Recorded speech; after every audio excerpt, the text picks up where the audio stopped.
Ciao, I'm Enzo. I'm Celia. This is our channel where we show you how life is in Lucca. And in the Tuscan hills. I love cooking traditional food. And we love exploring our beautiful part of the world. So please subscribe and welcome to Piazza Tour of Lucca.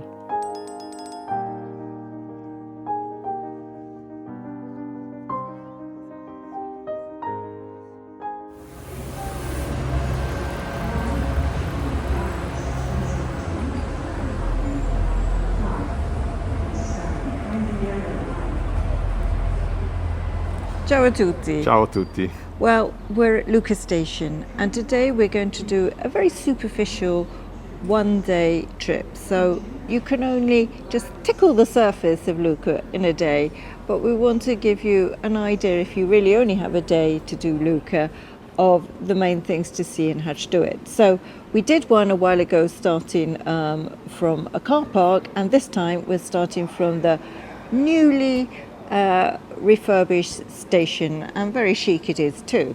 So you arrive here and you arrive here on a regional train. So do remember that you have convalidated your ticket, or you've tapped in and you've tapped out, so you don't get a fine. And it's all done in English as well, so there's really no excuse, and it's nothing against tourists. If you get fined, you just get fined. So once you've done that and you've arrived and you've tapped out, if you needed to, you go out through the station and under the new underpass into Lucca.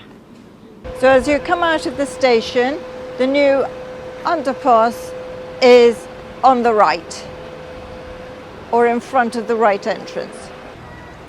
As you come out of the underpass, you'll see there's a little path through the walls where today all the scouts are going. But don't take that. Because it's better to go to the main gate and start the tour there, or else you'll get lost in the back streets. Oh, seems to be a lot of fun going on here. We're in Scoutland. Scouts are quite big, and in fact the Scouts started in Bagni di Lucca, where we used to live. So we're going to come out of the subway, walk straight to Porta San Pietro and enter the city there. We're going to enter Porta San Pietro, which was built in 1655 and is one of the three first gates of the walls, the original gates. And above it you see Libertas. And Libertas is important because it means liberty, of course. And growing out of the walls, at this time there are the beautiful flowers, and they're caper flowers. And so if you wait, they will become capers. They're good at sneeze! Excuse me. Oh dear. So you come through the gate and you enter Piazza Maggini. Now, if you've had a long sweaty journey, you may actually want a cup of coffee. But if you still have a bit of energy, I suggest you start off by renting a bike or walking around the walls. You could also stop on the walls for a coffee on the way. Now, and this is only the first coffee of the day, of course, but it will perhaps fire you up to give you the energy. So if you go around the walls first, and we will do a proper video on the history of the walls.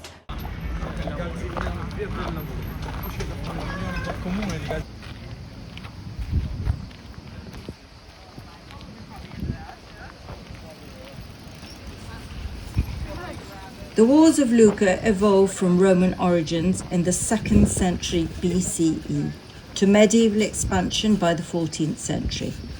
The magnificent walls seen today are a Renaissance project from 1545 to 1650, built to defend Lucca against encroaching powers.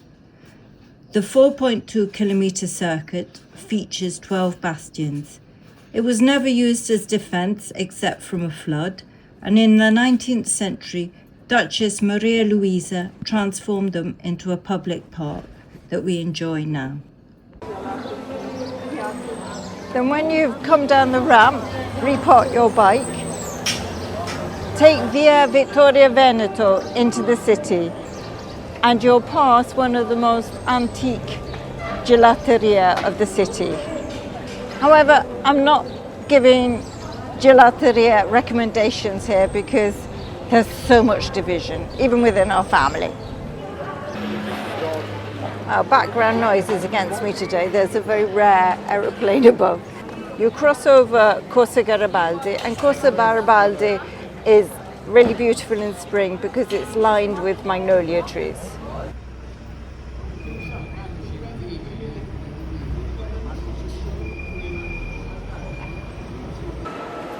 And you arrive in Piazza Napoleone, or as we locals call it, Piazza Grande. And this is where most of the summer Lucca festival, or Lucca Summer Festival, is held, except for the really big names that are held outside the walls. So this, of course, is called Piazza Grande because it's a big piazza, and it was made like this by Elisa Bacciocchi, who wanted to create a large French-style piazza. She, of course, was Napoleon's sister, and she was the ruler of Lucca. And behind is her palace.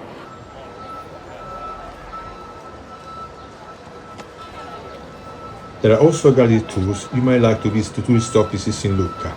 This route is marked out on a map at the end of this video.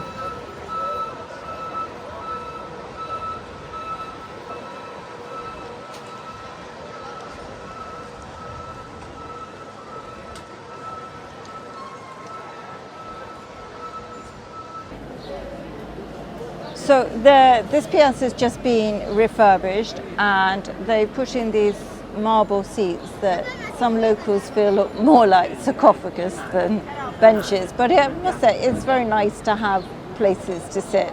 Also because this is very much a social hub of the city.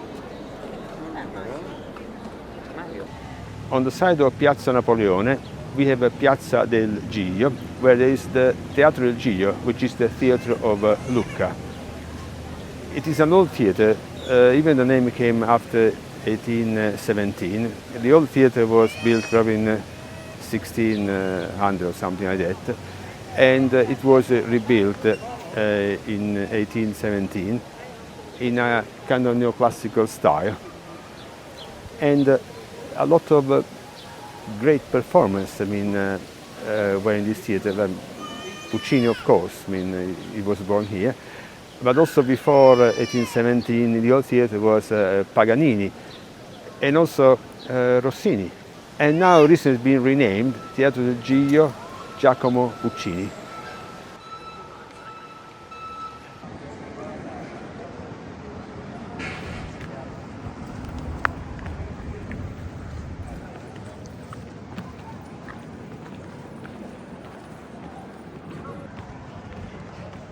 With your back to the theatre, take the street on the right, Via del Duomo, and you'll find yourself in Piazza San Giovanni with the Church of San Giovanni on your left.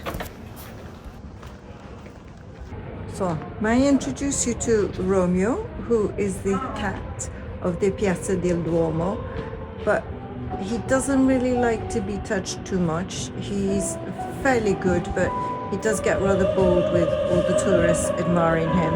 And after all, he is king of the piazza, so he does require respect, don't you?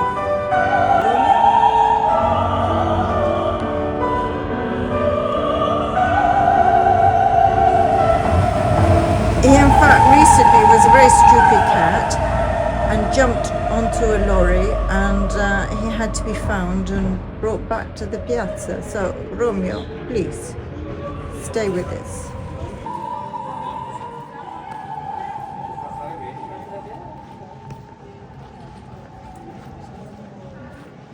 The Duomo of San Martino is squashed into the corner because the original campanile was incorporated. The facade is Gothic Romanesque. The pillars are all different as the contest was held to choose the best design, and the Lucchesi, because they're considered mean, decided to use all the samples to cut costs. However, there are other churches with different pillars in Lucca's. Same story or a design choice?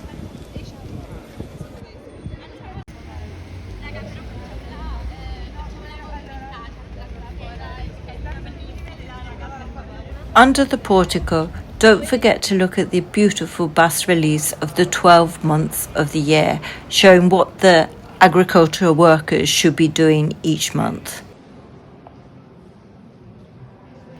As you enter the Duomo, your eyes will fix on the Renaissance temple. Inside is the oldest wooden sculpture in the Western world. Until recently, it was thought to be a copy. The sculpture is by Nicodemus, a follower of Jesus. It is said he couldn't capture the face of Christ, but he found it miraculously completed by divine intervention after sleeping. The whole story can be seen on frescoes in San Frediano and also on a video we made of the Luminara di Santa Croce. So do watch that. Link in the description box below. And this is that is the big banner that is the big banner we saw in the church of San Frediano in the morning.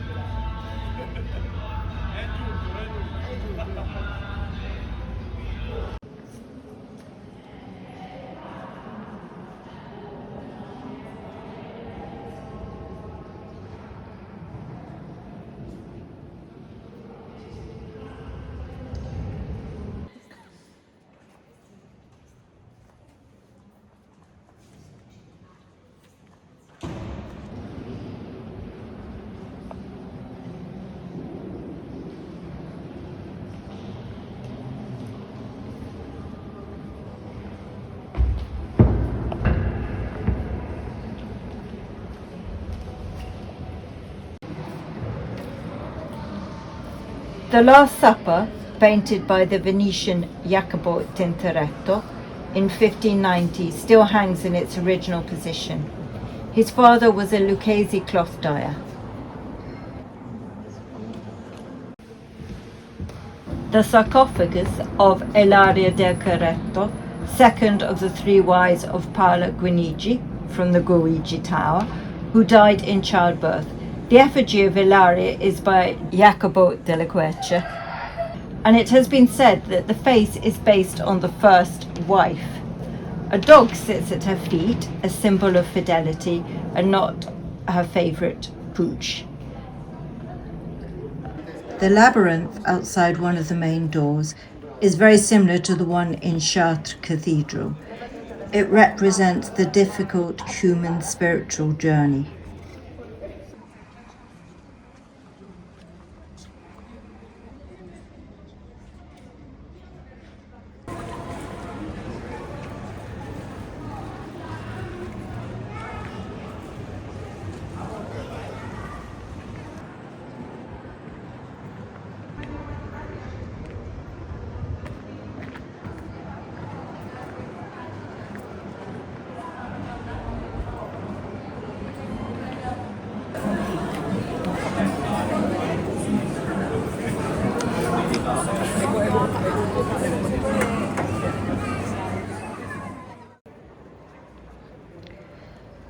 We've arrived in Piazza San Michele, the old Roman Forum. If you look closely on the south side of the church, you can spot medieval graffiti.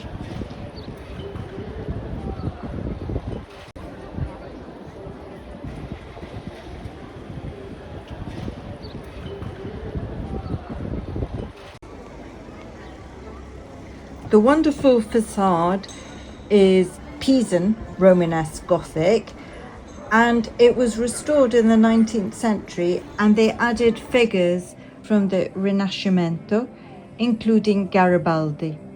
However, what you most notice is the huge bronze statue of the Archangel San Michele. If you stand at night in the right spot in the piazza, you can see a gem glistening. But you have to stand absolutely. There are 3 places, I think, only in the piazza where you can do this. So have fun if you're there after dark.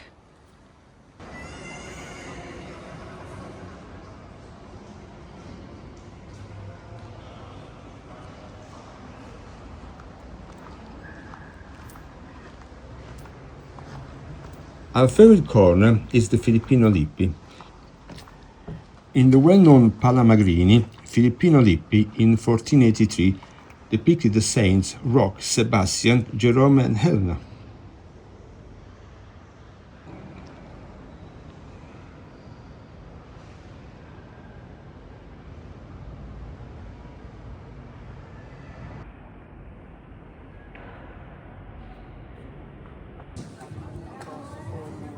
From Piazza San Michele, go down via San Paolino and you arrive in Piazza Cittadella, where you will see a statue of Puccini. Just off Piazza Cittadella is Corte San Lorenzo, Puccini's birthplace and museum.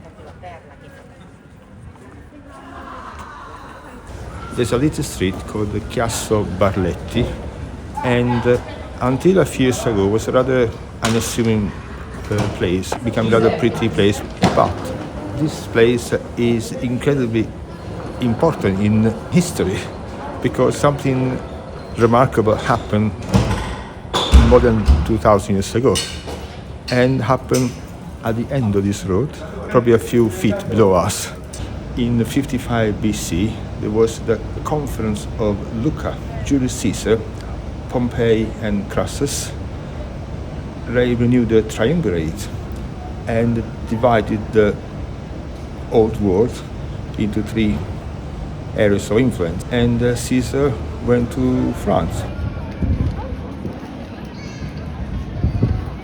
And just around the corner, the tower house Barletti Baroni is one of the best preserved noble houses in Lucca.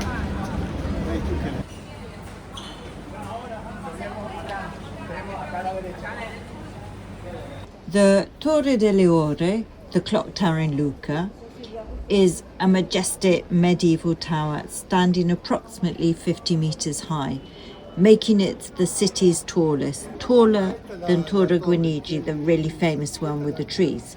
It dates back to the 13th century and it was originally a private family tower, being acquired by the General Council of Lucca in 1390 to house a public clock. Now these towers were, just like in San Gimignano, the taller the tower, the more important you were. In 1390, a clock mechanism was added, and a century later, in 1490, a visible clock face was added. You can climb 207 original wooden steps to the top to admire the intricate clockwork and enjoy the panoramic views of Lucca. A local legend also links the tower to Lucia d'Amanzi, a noble woman who supposedly sold her soul to the devil and attempted to stop the clock from striking the hour of her death. More of these stories to follow in other videos.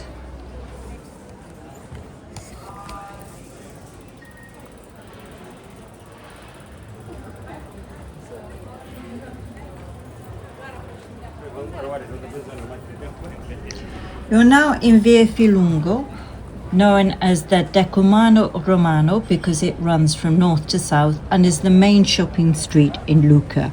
But try not to get distracted and turn right into Via Sant'Andrea and you'll see the Tour of Guinigi. If you have the energy to go up another tower, this is the most famous tower with the home oaks on top. There's a full video on this.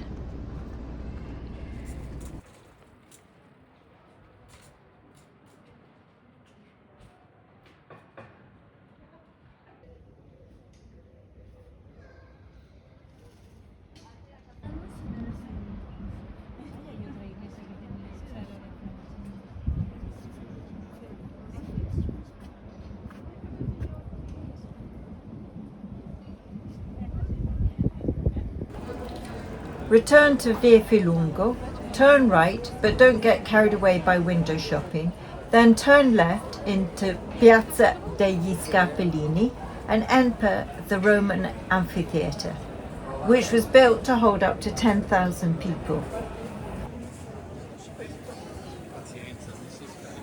Like many such structures, it was transformed into a fortress during the Middle Ages. Later, houses were built in the ruins of the original walls, and the area was used as a prison and warehouses. At one point, there was even a vegetable patches in the centre. The amphitheatre was transformed into the beautiful piazza it is today by Lorenzo Nottolini in the late 1800s.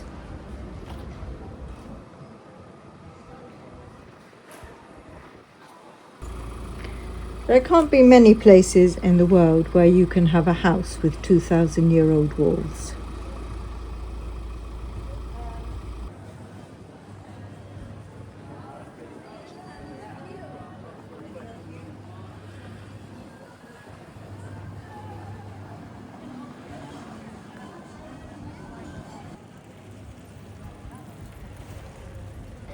It's worth dragging the most reluctant kids inside this church.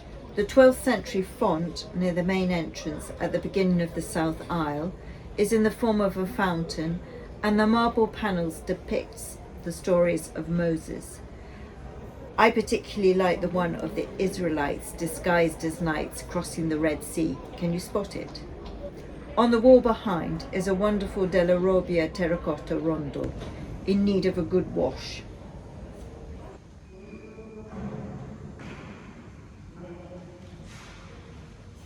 Don't miss the frescoes by Amico Aspettini depicting the arrival of the Volta Santa in Lucca.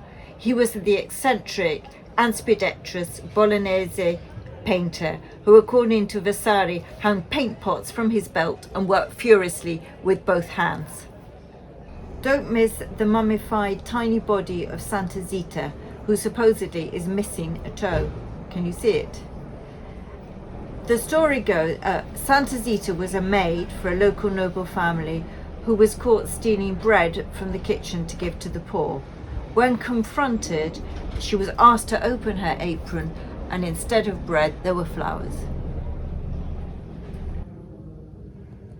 So we've come to the end of our little tickling introduction tour of Lucca, or Dame Lucca.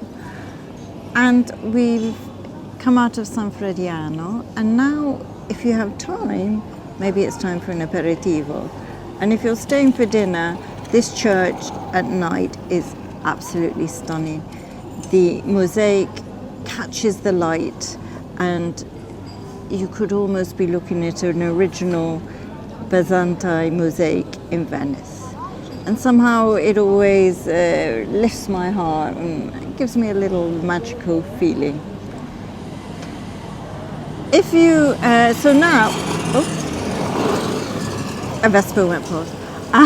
So now, if you don't have time, it's time to get back to the station, and depending on your levels of energy, you can walk back along the shopping street and do some shopping. You can discover the back streets, not the black streets, the back streets of Lucca, and wander past other real hidden gems. And if you look at some of our other videos, you'll see that we've done a few on some of the hidden gems, but very few, so there are many more to come.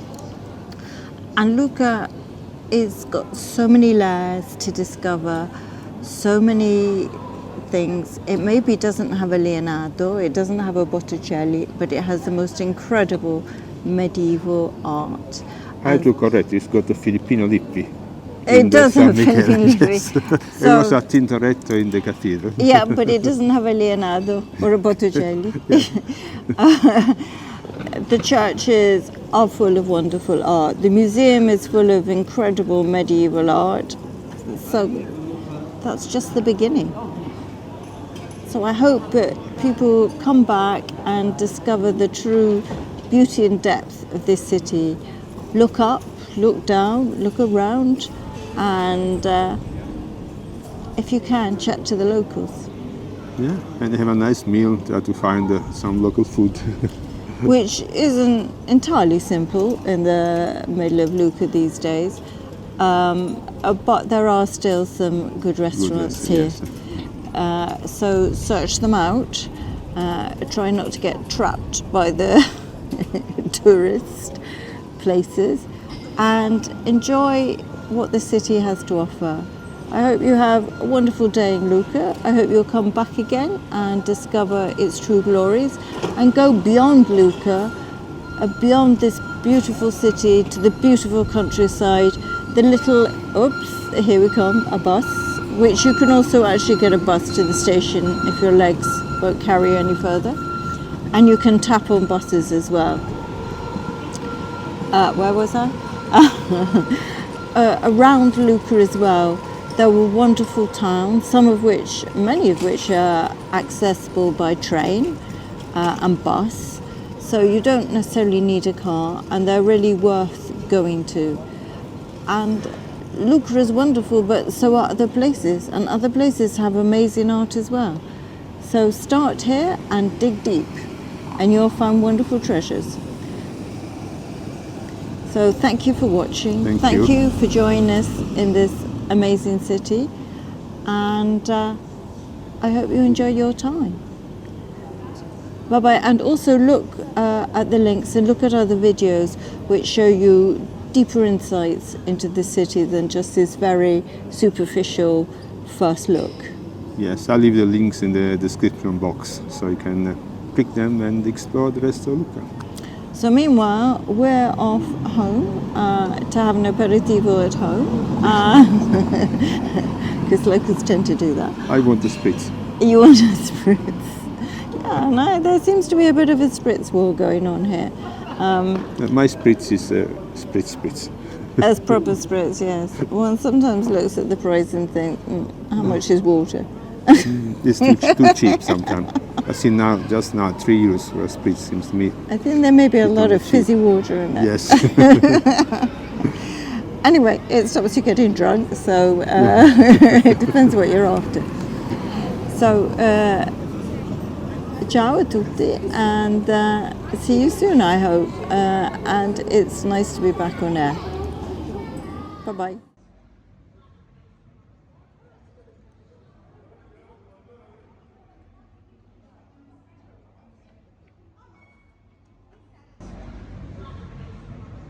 Thank you for watching, and if you've enjoyed this video, please don't forget to subscribe and thumbs up and share it. Stay with us just for the last few pictures of Piazza San Frediano at night and admire that magical moment with the mosaic.